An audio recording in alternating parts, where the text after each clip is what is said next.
Welcome back, ladies and gentlemen. I hope you're having an interesting day thus far. I surely am enjoying these power packed sessions. We now move on to a special address titled Brand Building 2.0 Technology as a Leveler. And it's an honor and privilege to welcome Kaushik Mukherjee, co founder and chief operating officer, Sugar Cosmetics. Mr. Mukherjee, over to you. Thank you, Ivan, for the introduction, and thank you, Team ET, for having me here for today's event. I'm super excited to share a bit more about our journey and sharing our journey on how technology helped us in our journey of building a brand from pretty much scratch in a domain where there's pretty much fierce competition from a lot of global brands. So I'd like to start by acknowledging that we as brands exist because of our customers. But the fact is that our customers have also changed over the last decade or so. So now, if you look at our customers, what do they get influenced and shaped by? What do their lives look like? We are all, you, me, increasingly living digital first lives. I mean, there is, and you don't have to be very, very engaged on a particular platform like Instagram to be. I mean, the fact that you're on communicating via Gmail, Slack, WhatsApp, we are all digital natives. And that opens up a plethora of avenues for brands to engage the customers with, like ours, for example. Like if you step back, maybe 2 decades, more than 2 decades, how were brands built? Now the access to building brands was gated, because to build a brand, apart from creating product and a marketing strategy, the main dollars that used to be invested was how do you get your message across to your consumers. And that time consumers used to be very siloed. Either there'd be television or print or billboards. So access to that for a new brand would be very, very difficult unless it was bankrolled by a much larger organization. But that started changing with the internet. So if you look at the time period from 2006 to over the next decade, you could see that there was one way flow of information. Of course, there were blogs, but for the first time, brands like ours, brands like new age brands, who did not necessarily have the budgets to invest in television, radio, and other ATL channels, they could actually list out their content on websites, on other email newsletters to talk more about what they represented, what they stood for. Now that eventually got pushed a little further when we moved on from the internet to social media. So that's when you could see that the attention span of our audience started decreasing. Earlier, our audience would actually invest 15 minutes in reading an entire blog article. But 2016 onwards, with the explosion of social media, the attention span you had of your customer was very little. So instead of writing large beauty blogs, so the term beauty blogger literally became obscure. That got replaced by influencers, because what the audience could earlier read in 15 minutes, now she needed to know in maybe 7 to 8 minutes of a YouTube video, or maybe a single post on Instagram, or as you know now, in a 30-second Instagram reel. So with the rapidly decreasing attention span, how do brands cope? So here's what we saw happen over the last 5 years. We saw that a lot of legacy brands who had mastered the art of deploying large-scale budgets on primetime television, I mean, for them, there was no imminent perceived threat. In fact, I know there's a lot of narrative around D2C brands and new age brands, but if you ask any of the much bigger brands, they still would compare top lines and say, look, these guys are still 5% of our top line. There's no real threat. I respectfully beg to differ, and that's because I think for brands, it's tough to make an entry. What digital natives and social media and the internet did for brands like us is give us an entry. Just that leaving that bit of the door ajar for us to park our foot in, to say that, the number of people who are using or who are active in this category have exploded over the last decade. Now, are they all watching television? Are they all looking at billboards while traveling? No. Where are they getting their influence? Where are they getting their information about brands from? From social media. And over there, brands like us spend a lot of time and effort over the last 5-6 years trying to tell our story as to why do we exist. And now we are moving into a zone wherein the communication from a brand to the audience is not direct anymore. There's no one tightly guarded, tightly controlled communication that reaches the customer. Whatever a brand pushes out gets split into what many different users, evangelists, influencers talk or respond to about the brand. So that's why it is very important for brands to invest in all sorts of media, not just, I mean, we talk about paid media, right, which has a direct correlation with the bank balance of the brand or the budgets of the brand. But now there have been brands that have been built sheer on sheer earned media or owned media. There were brands which, due to the quality of the products, there were customers talking about that on social media, on Instagram, on YouTube, and that created the top of the funnel. Because here's what's interesting. So there is, of course, a change in the way we access brands, the way we get influenced by brands. But if you look at the funnel, the whole AIDA, attention, interest, desire, action, that has not changed. That has expanded, but it's not that something new has replaced what used to happen in the past.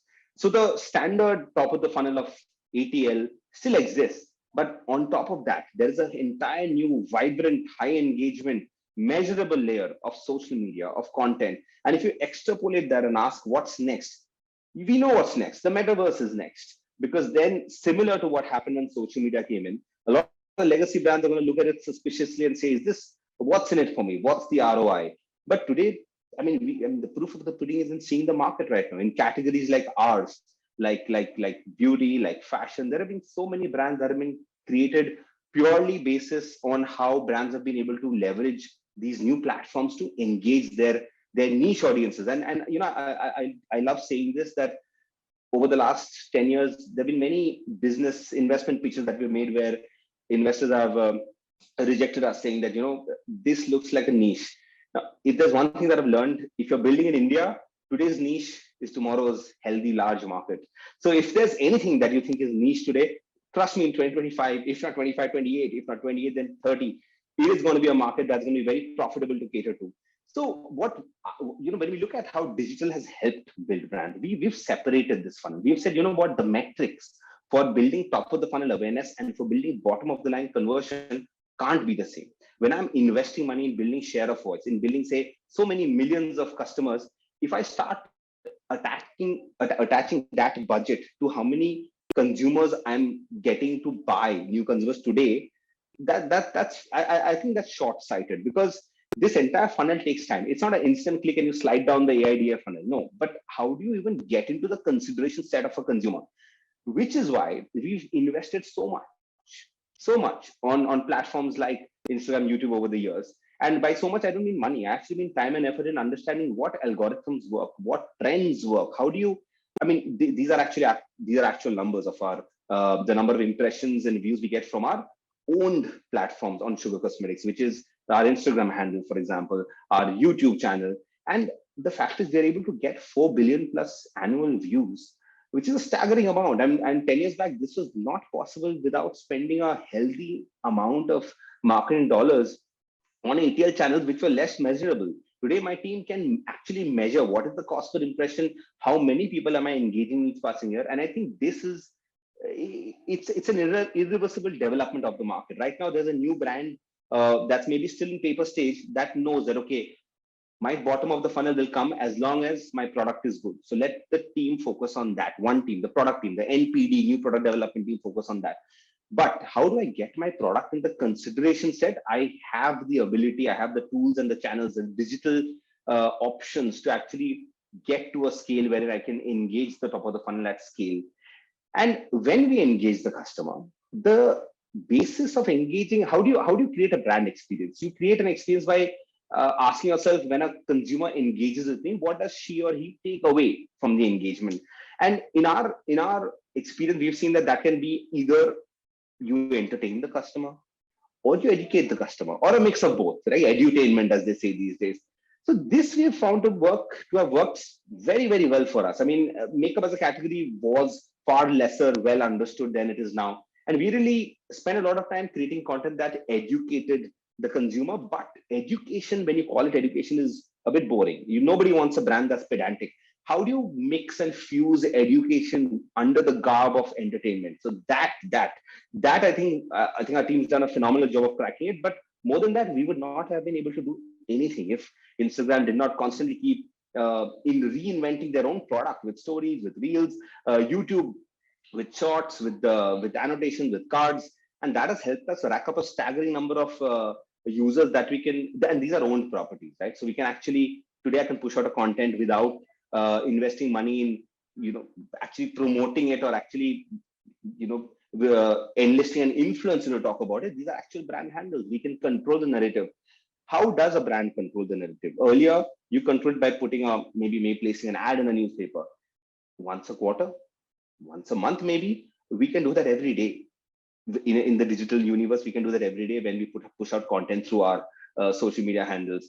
And the beauty of it is that, see, if you look at a brand, and we keep going back to examples and saying, let's look at Nike, for example. I mean, a much loved and revered brand, but you'll find that there's a part of the audience that loves their athletic, footwear, and they have this huge sneaker business positioning going on in the side. Now, so what is this? Is a brand that has successfully managed to mold itself to its target audience and different target audiences.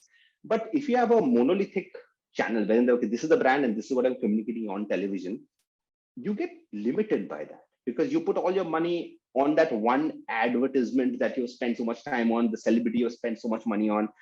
Here, when I look back, owning our own digital channels have given us the ability to talk about different topics and themes which we believe are important for our audience and hence very important for the brand. We've talked about inclusivity, and I'm not talking about topic washing things. I mean, with this, when we had the 2018 launch, which talked about skin tone inclusivity. I mean, it was on the occasion of the launch of our foundation stick, which had more number of shades in the range than any other brand in India. And the beauty of it is that 3 years from now, we still have all those shades. It's not a gimmick. It is what it is. These are just a few examples that we've leveraged over the years, but digital gives you that ability to target your communication to different audience segments. And I think that's brilliant because that helps you talk to your customer in a way a lot of much larger legacy brands can't. You can then enlist your influencers who resonate with what you talk about to double down and hammer on your communication. And all of these are actually things that have helped us scale the brand over a period of time. And I know I try to keep the numbers separate and say, what, top of the funnel should not be held accountable for sales straight off the bat. But a lot of people ask me that, so what? Is it like a free ride? You end up spending a lot of money and there's no accountability? Of course not. It's just that the parameters we measure are very different. We measure our reach, we measure impressions, we measure cost per reach, cost per impressions. And because we are very clinical about that, and by we, I mean, of course, Sugar Cosmetics, but also a lot of other brands who are starting up today. These are actual numbers. And because we do competitor tracking, we've tracked them over 2 years, how our Instagram following has scaled over the years. And if you look at all the other lines, Sugar was the black line in the graph.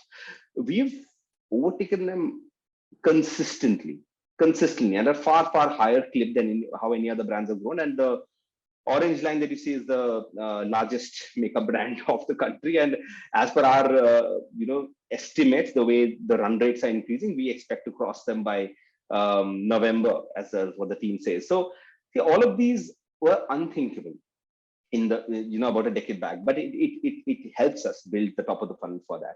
Now, if that is one part of the discussion, now the more exciting part of the discussion is, okay, great, you're building top of the funnel, getting into the consideration set, but when do we actually sell and make money? And that's when the bottom of the funnel comes in.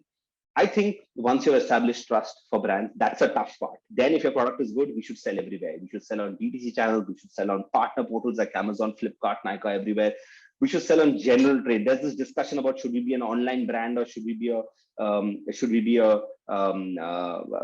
digital brand? So should we be an online D2C brand only, or should we be a omni-channel brand? No question about it. India is a country where less than 10% of commerce happens online. So it's actually the brand's choice. Do you want to be a large online brand or do you want to be a large brand? For us, it was very clear. The dreams were big enough to, void the thought that we would be only an online brand. Hence, we had to learn. So we learned general trade, we learned modern trade, our own exclusive brand outlets, kiosks. We had high street. And now, as a brand, we know that we have to play the entire market, which means tomorrow, if this market expands to include the metaverse, we have to play the metaverse. But whenever we attract a new market, our expectations have to be staged because any new channel needs time to understand and master. So while selling on a channel may require a certain amount of expertise and skill, creating the same consistent brand experience across channels is easier if done with discipline. And that's been the That's been our motto as we have scaled. We've managed, thankfully, to keep our consumer experience for the brand similar across all these channels. And although we're in very early stages of exploring how the brand can fit into virtual worlds like Fortnite, like Roblox or the metaverse that people will be talking about. And you will see us there soon. But it will not seem like a disjointed new sugar that nobody knows. It will be the same sugar which everybody knows and loves. It's just that our customer will be happy seeing that, okay, this is a brand that is keeping staying in touch with the moving times and continuing to innovate. Otherwise, we end up being a part of the legacy brand. So I think that was all I had today to talk about how digital has helped us scale as a brand and how we look forward to doubling down on it as the world continues to change around us as we move from Web 2 to Web 3 and who knows what next. So thank you very much, Ivan, for the introduction and Team Economic Times for having me at the summit. I look forward to engaging with you as the conversation continues. Thank you, Kaushik, for a very engaging special address on how technology can be a great leveler when it comes to brand building 2.0. We wish you, Kaushik, and Sugar Cosmetics the very best going forward. Ladies and gentlemen, do stay tuned in. We will be back on the other side with a very interesting conversation with a very interesting leader.